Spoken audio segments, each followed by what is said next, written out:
Karnischen Alpen stehen nicht nur am Schnittpunkt dreier Kulturen, der slawischen, romanischen und germanischen, sondern sie stellen auch hinsichtlich Flora und Fauna eine Verbindung zwischen den Einflüssen aus Osten, Süden und Norden dar.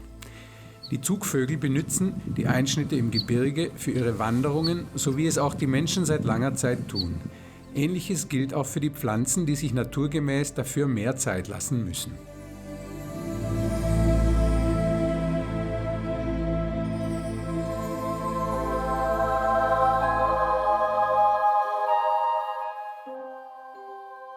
Wenn wir die Flora der Karnischen Alpen betrachten, finden wir hier einzigartige Kostbarkeiten.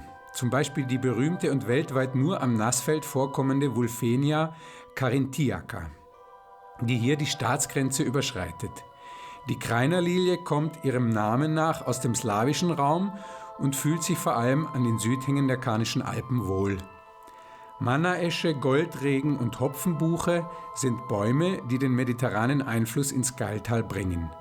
Es ist sehr interessant, dass durch die Schluchten und Klammen des Gailtales zum Teil Gebirgspflanzen wie Alpenrose, Aurikel usw. bis ins Tal herunter vorgedrungen sind. Das ist sehr gut in der Garnitzenklamm und in der Mautnerklamm zu erkennen. Aber auch in der Schütt am Fuße des Dobrac wird die Vegetation sehr stark vom Mittelmeerraum beeinflusst. Dadurch ergeben sich hochkomplexe Lebensräume und einzigartige Biotope mit vielen botanischen Raritäten. Andererseits ist das Edelweiß, das aus dem Osten eingewandert ist, ebenso zu einer Charakterpflanze der Karnier geworden. Im Bereich um den Plöckenpass stellen die prachtvollen weißen Paradieslilien einen wunderbaren Gruß aus dem Süden dar und der Alpenmannstreu begeistert mit seinen stahlblauen Blütenblättern.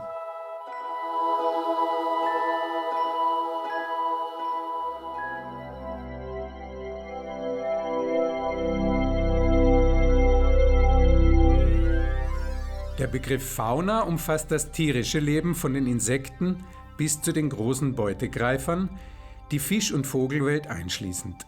In den letzten Jahren haben sich vermehrt Bären und Wölfe in den Karnischen Alpen blicken lassen, wobei die Bären wohl vor allem aus Slowenien eingewandert sind, wo sich noch eine große Population befindet.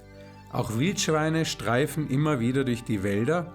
Die hochalpinen Regionen werden hauptsächlich von Gämsen besiedelt, während Hirsch und Reh Tal- und Berghenne bevorzugen. Steinböcke findet man in unserer Region nicht.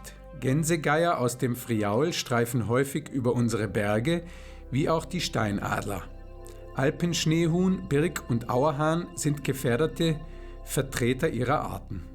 Durch den Klimawandel werden auch höhere Regionen wie das Gailtal für wärmeliebende Individuen interessant, so für den Totenkopfschwärmer oder den Ligusterschwärmer. Einer der schönsten Falter, der Apollo, durchschwebt an südexponierten Felsformationen sein Revier.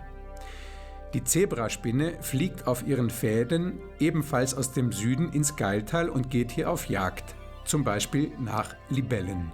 Der Pressecker-See stellt während des Vogelzuges im Frühling und Herbst eine wichtige Raststation für Wasservögel dar, die den Winter an der Adria verbringen und im Frühling gegen Norden reisen.